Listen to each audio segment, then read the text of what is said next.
inilabas yung search warrant alas 3 mismo ng umaga. Oo. Yan ang tatanong din natin So parang nangyari, partner, alas 3 sila nag-assemble sa labas ng compound. Tapos gusto nilang pasukin. Pwersahan, ha? Pwersahan. Oo, yun mismo ang plano. Trade talaga ang gagawin. Oo nga. Siege, partner, ang gagawin. Eh, buti na lang. Gulo ang gusto, partner, kung ganun Oo, pwersahan Eh, yung mga ganyang oras, partner, panahon ng dalangin yan ng mga missionary workers. Yan, at natutulog pang iba dyan, partner, disturbo yan sa kanila. Tsaka, biglaan, Sino ba naman ang... Kung ikaw, normal kang tao, di ba, partner? Madaling araw, pwede mo namang... Talagang gusto nilang, partner, hanapan, gimbalin, takutin. At hindi titigil, partner, itong mga missionary workers na patuloy na protektahan, itong mga compound mismo, yung pong ginagawa nila, hindi po yan titigil hanggat hindi po bababa. Ayan mismo, hindi na bababa sa pwesto yung nakaupo mismo na pahulo ng ating bansa. Yan po talaga ang kasi itong ginagawa nila talagang abuso na po ng kapangyarihan, sabi nga po ng tagapagsalita mismo ng the Kingdom of Jesus Christ. Ayan, nakabalik na si Ginoong Jay. Sir Jay, good morning. Good morning. Sir Jay, noong panahon ng martial law, parang normal itong mga ganitong insidente. Pero ngayon, mukhang nagbabalik yung alaala na nakaraan, Sir Jay, sa ginawa nila ngayon sa KJC compound. Sandali, bakit nagdodoble itong aking audio? Ano pala? Sir Jay, ayan. Ayusin lang natin. Ayusin lang natin yung audio ni Sir Jay. Sabi ni Kenzo Santo, Sir Jay, pray for our country.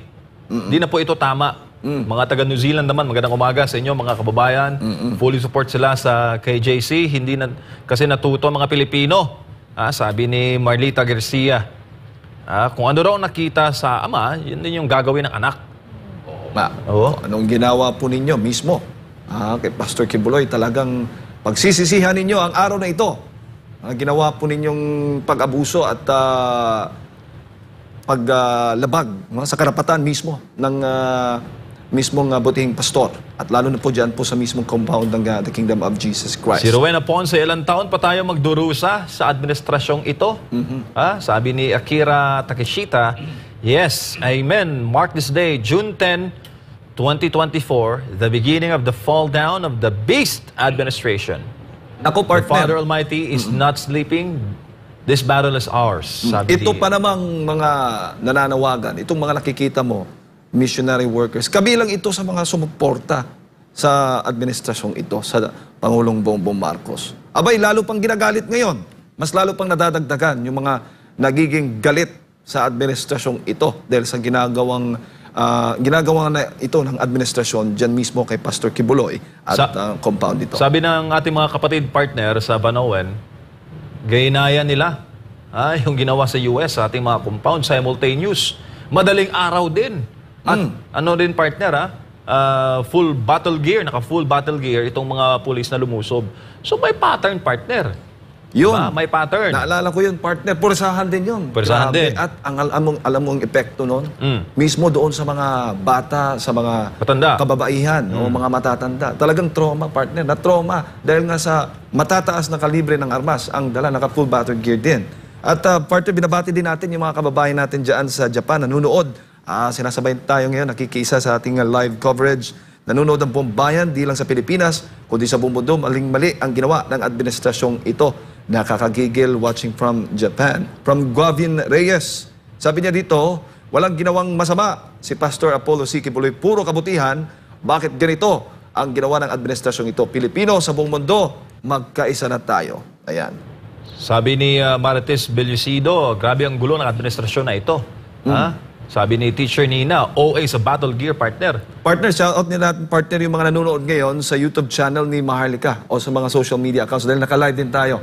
Oo. Samantala, nasa ating linya si Attorney Dana Tolentino Fuentes, ang isa po sa mga legal counsel ng The Kingdom of Jesus Christ. Attorney, maayong buntag. Live po tayo buong mundo. Maayong buntag. Si Jade at si MJ po. Good morning, Jay. Yes. Apo. Ma'am, ano po ang sinasabi kanina? Nakita po namin sa live feed. Kausap niyo po mismo yung mga taga-PNP SAF, taga-CIDJ. Ano po ba ang kanilang paksa? Ba't napaaga sila ng punta ngayong araw? Nag-serve sila ng search warrant against Pastor Apollo Kibuloy and the 5 other accused in the cases that were filed against them by the DOJ, which are now the warrant of arrest. I'm sorry, the warrant of arrest, not search warrant. The warrant of arrest pending against Pastor Apollo Kibuloy and 5 other people, which are now pending in Pasig City.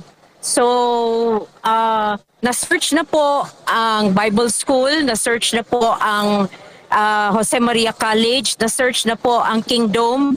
Ngayon, there is only one more area to be searched, yung hangar na lang, and we are on our way there in a little while. Ma'am, warrant of arrest, pero gusto pwersahan po ang pagpasok. Legal po ba yun, ma'am? Hindi, sir. Actually, sir, hindi naman sila nagpwersa. Kanina, I understand they were about to tear down the gates, but cooler heads prevailed. And so now they are doing this in a very orderly manner. Wala namang no untoward incident so far. And it's all very peaceful and very fast. And the kingdom members were all cooperating, and they opened all the doors that the police asked them to open. Ang nandito po ang mga taga CIDG, mga police po, together with their legal team also. Ma'am, attorney, si Jade po ito. How about po yung oras at ang dami po ng mga otoridad na talagang nais pumasok po dyan? Wala po bang nilalabag po ito? I understand there are a lot of people here now. In fact, I think we are using 2 lanes of the highway here because of the number of people. But thank God, like I said, the Colonel Lauren, who is the head of the team here at the JMC, Jose Maria College, was very cool. And so we were able to do this in a very peaceful manner. Ang pinapapasok lang ho namin are teams of 16 people per team. So 16 people search JMC, 16 people search the Bible School, 16 people search the Kingdom. And only 16 people again will be entering the hangar. Opo. Pero normal ho ba yung makikita po ninyo na naka-full battered gear talaga sila, itong mga otoridad natin? At si Pastor lang naman po ito. At hindi naman po marahas yung mga members. Well, no, this is not normal. But then, like I said, these are not normal times. So we just have to go with the flow now here and try to be just keep calm as possible. Attorney, batay po sa batas, yung po bang pag-i-issue ng search warrant ng alas 4 ng madaling araw o 3 ng madaling araw, ano yun? Normal ba yun, ma'am? O legal ba yun? Actually, the search warrant was not issued at 4 a.m. It was issued before, but it was only implemented today. So, yeah. But at least we were, like I said, cooler heads prevailed, and we were able to have the rule of law prevail in the implementation of the search warrant. Ma'am, alam po natin si former President Duterte ay administrator po ng Kingdom Properties. Meron po Yes bang po. mga pag-uugnay doon kay dating Pangulong Duterte sa mga ginagawa ngayon ng taga-CIDG at mga kasundaluhan? Well, we all know that Pastor Kibuloy and former President Duterte are good friends. So we can only surmise about the things that are happening now. But as far as I know, they are trying to implement just the warrant of arrest in the criminal cases filed against Pastor. Of course, we can always see this as pressure about what is happening to Pastor Kibuloy. But, you know, there will always be talk about what is happening to Pastor Kibuloy is also affecting former President Duterte. Ma'am, kumpirmado ngayon, yung mga otoridad natin pumasok po dyan sa KOJC compound at maging doon sa Tamayong, tama Yes ho ba? po. Sa Tamayong, I have no idea, but I understand the police are everywhere in all the areas or compounds of the kingdom, including Prayer Mountain, Glory Mountain, and the other areas.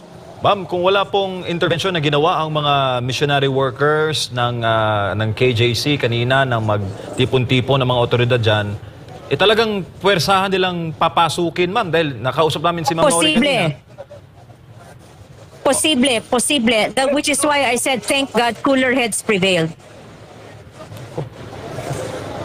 Alright, ma'am, ano po ang mensahe po ninyo sa ating mga kababayan na nanonood po sa ating coverage ngayong umaga? Sila po ay nakatutok sa mga kaganapan sa KJC compound. Nako. nawala. Ang BCC Attorney Dinah Tolentino Fuentes. Pero at least nakuha natin partner yung pahayag mismo ng abogado ng the Kingdom of Jesus Christ na katutok po dyan sa mismong KOJC compound. Nakuha natin partner ang kumpirmasyon na yun nga, may attempt Warrant na of arrest. puwersahan ang gagawin na Yes. pagsiserve ng arrest warrant laban kay Pastor. Buti na lang at nagkaroon ng mga pag-uusap at negosasyon at hindi natuloy partner yung puwersahan na pagpasok, pagsiserve ng arrest warrant dahil yung mga missionary workers ng KGC hindi uurong yan partner. Oo. Sabi nga ni Ma'am Nori kanina, matagal na namin kayong hinihintay. Oo. At matagal na nakaalay. Nakaalay yung kanilang buhay partner. Handang mamatay partner. Sa paninindigan sa tama. At sa atin, lahat ng mga KGC, Yan po tayo nakikita. nasa panig ng katotohanan. Nakikita po natin ngayon live itong pag-uusap yung mga abogado nga ng the Kingdom of Jesus Christ. Kanina, yan si Attorney Dinah, sa kanan po mga kababayan ng nakausap po natin kanina. Talagang abalang-abala ngayon. Dahil nandyan po ngayon yung batalyon ng puwersa nga ng mga otoridad ng CIDG na pumapasok po ngayon, nagre-raid dyan po sa compound ng KOJC sa Davao City. At bukod po dyan, yung sa Tamayong din, sa Davao City, kasalukuyan din na isinasagawa yung pag-raid. At halos siguro partner, tapos na yung ating mga otoridad sa pag-raid. Sabi nga kanina, yung hangar na lang, banda, yung pinapasok ngayon, nire-raid ng mga otoridad. Yung may chopper na paikot mismo sa compound partner. Tsaka partner, yung Kingdom Compound sa Davao, nasa Philippine-Japan Friendship Highway. Pag dumaan ka dyan, talagang pansin na pansin mo yung compound kasi ang ganda ng Kingdom. Oo nga. Talagang mako-curious sa mga dadaan ngayon dyan. Ano bang nangyayari? Ba't maraming pulis? Ba't may maraming sundalo?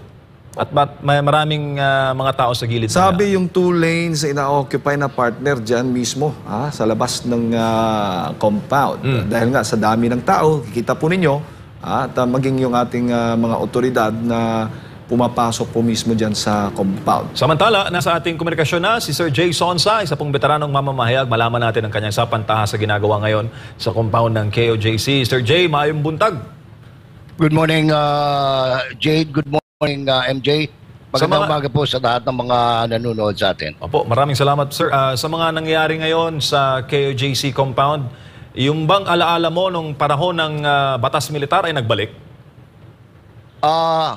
Kanina, nung unang siguro mga little past 3, nakatanggap ako ng isang message mula kay Mr. Sabala informing me of police in full battle gear proceeding somewhere in Tamayong at saka dito sa may malapit sa airport, no? So ang ginawa ko, I check on the on my sources diyan sa CIDG. Yun nga, nung little past 4, nakita ko na nandiyan na sila sa may video feed na galing sa atin dyan sa may SMNI, no? Davao. At mabuting-mabuti na lang at kaagad naman sigurong natawagan sila Attorney Attorney Tolentino. Nakita ko na rin na namagita na rin sila Attorney Kay Laurente. Hindi ko lang alam kung nasa area ng Tamayong si Attorney Ambrosio kanina sapagkat tama yung sinasabi ni Attorney Tolentino kanina at saka ni nung ating executive officer dyan sa KOJC na ang balak siguro nila ay pumasok ng persahan kasi alam ko pag CIDG, matagal na tayo nakakasama nila, wala namang hindi they just come with the search warrant at saka yung warrant of arrest, no? Usually ang dala lang niyan ay sidearm. Nakapagtataka lang na ngayong umaga, ngayong madaling araw ay sabi ko nga unang impression ko, Jade, saan bang gira papunta itong PNP SAP, no? Yun nga eh. Mabuti na lang at dyan naman siguro because of the training, si Colonel Loren kanina, nung dumating yung mga abogado ng KOJC at ng SMNI at ng Jose Maria College, ay ano naman, very calm and collected sila na nakipag-usap at yun nga ang napagkasunduan is anong tawag nito, by team ang papasok doon sa identified. Kung nakikita mo kanina sa coverage sa Jade and MJ, may pieces of documents na binabasa si Attorney Tolentino. Yung kasi doon nakapaloob yung lahat ng lugar na pupuntahan nila. So the arrangement was made, I understand, na gawin ito by section, by team.